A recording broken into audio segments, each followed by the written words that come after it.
Perfection is impossible. In the 1,526 singles matches I played in my career, I won almost 80% of those matches. Now, I have a question for you. What percentage of points do you think I won in those matches? Only 54%. In other words, even top-ranked tennis players win barely more than half of the points they play. When you lose every second point on average, you learn not to dwell on every shot. You teach yourself to think, okay, I double faulted, it's only a point. Okay, I came to the net and I got passed again, it's only a point. Even a great shot, an overhead backhand smash that ends up on ESPN's top 10 playlist, that too is just a point. So here's why I'm telling you this. When you're playing a point, it has to be the most important thing in the world, and it is. But when it's behind you, it's behind you. This mindset is really crucial. And not that I live in a box to where I'm afraid to do things. I know that, you know, as my father says, the what if comment is to be able to deal with the consequences of what decisions you make. And you think about that, and you think about the consequences, pro or con, you make the right decisions that you feel is the right decision. Now, all the decisions I made, other people may view to be not the right decisions from their perspective. But for me to go play baseball, and everybody says, oh, it was a failed opportunity to play baseball. You know, that's what they think. For me, it was the best thing that could have happened for me because it allowed me to go back to the game with a stronger passion. Because this isn't a hack. This has to be in you. Something in you has to wake up. And usually the only person that can wake it up is you. Fail early, fail often, fail forward. You know, it's always a little bit frustrating to me when people have a negative relationship with failure. Failure is a massive part of being able to be successful. You have to get comfortable with failure. You have to actually seek failure. Failure is where all of the lessons are. You know, when you go to the gym and you work out, you're actually seeking failure. You want to take your muscles to the point where you get to failure because that's where the adaptation is. That's where growth is. Successful people fail a lot. They fail a whole lot more than they succeed, but they extract the lessons from the failure and they use that, the energy, and they use the wisdom to come around to the next phase of success. You gotta take a shot. You have to live at the edge of your capabilities. You gotta live where you're almost certain you're gonna fail. You may get some results from it, but they're not permanent. The permanent result comes from you I say it all the time, you have to suffer. You have to make that a tattoo on your fucking brain so when that hard time comes again, you don't forget it. You may forget it for a second, but you can go back in the cookie jar, I call it. It's something that we've all endured. Everybody has a turn back moment. You have a moment where you can go forward or you can give up. But the thing you have to keep in mind before you give up is that if you give up, the guarantee is it will never happen. That's the guarantee of quitting, that it will never happen no way under the sun. The only way the possibility remains that it can happen is if you never give up no matter what.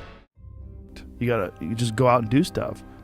I always tell people that about working out, like, fuck your motivation. Fuck your motivation. You need discipline because motivation's not there every day. Right. I'm missing motivation most days.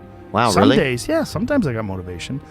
And that's the thing about that I was telling you, that I always talk about, nothing is permanent. Nothing is permanent. And a lot of times you have to learn to perform without motivation. You have to learn to perform without purpose. You have to learn to perform a lot of different things. And that's what people think. They think I need to have this motivation to work out, to study, to be better. So if they don't have it, they just don't fucking do it. And that's where you fail. You have to learn to train your mind well beyond motivation. If you have motivation, that's great. That's some kindling to the fire. All it takes is a little bit of fucking spark, you can burn the whole forest up. Failure is a part of the process. You have to fail to win. You have to lose your fear of failure. Failure is a part of the process. People who never fail, never try. You have to fail. You got to get it wrong to get it right. You learn nothing from winning. You only learn from your failures. Warren Buffett said he won't even invest in a person's business unless they failed in 2 other businesses. Because now you know what not to do. And so I think that's probably the biggest thing, man. I've overcome so many failures.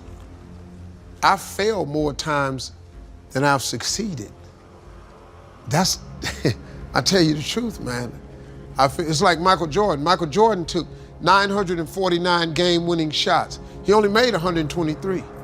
He's the greatest basketball player to ever live. He only made 123 game-winning shots. He took 949 of them. All you gotta do is win some of the time. A professional baseball player, out of every 10 at bat, if he hits the ball 3 times out of 10, he makes millions of dollars. Through education, you can also better yourselves in other ways. You learn how to think critically and find solutions to unexpected challenges. I remember we used to ask our teachers, why am I going to need algebra? Well, you may not have to solve for X to get a good job or to be a good parent, but you will need to think through tough problems. You'll need to think on your feet. You'll need to know how to gather facts and evaluate information. So, math teachers, you can tell your students that the president says they need algebra. Education also teaches you the value of discipline, that the greatest rewards come not from instant gratification, but from sustained effort and from hard work. This is a lesson that's especially true today. In a culture that prizes flash over substance, that tells us that the goal in life is to be entertained, that says you can be famous just for being famous. May you get on a reality show, don't know what you've done, suddenly you're famous. But that's not going to lead to lasting, sustained achievement. And finally, with the right education, both at home and at school, you can learn how to be a better human being. For when you read a great story or you learn about an important moment in history, it helps you imagine what it would be like to walk in somebody else's shoes. And to my hero, that's who I chase. Now, when I was 15 years old, I had a very important person in my life come to me and say, who's your hero? And I said, I don't know, I got to think about that. Give me a couple of weeks. I come back 2 weeks later, this person comes up and says, who's your hero? I said, I thought about it. You know who it is? I said, it's me in 10 years. So I turned 25 10 years later. That same person comes to me and goes, so are you a hero? And I was like, not even close. No. She said, why? I said, because my hero is me at 35. So you see, every day, every week, every month, and every year of my life, my hero's always 10 years away. I'm never gonna be my hero. I'm not gonna attain that. I know I'm not, and that's just fine with me because that keeps me with somebody to keep on chasing. So to any of us, whatever those things are, whatever it is we look up to, whatever it is we look forward to, and whoever it is we're chasing, to that I say amen. To that I say, all right, all right, all right.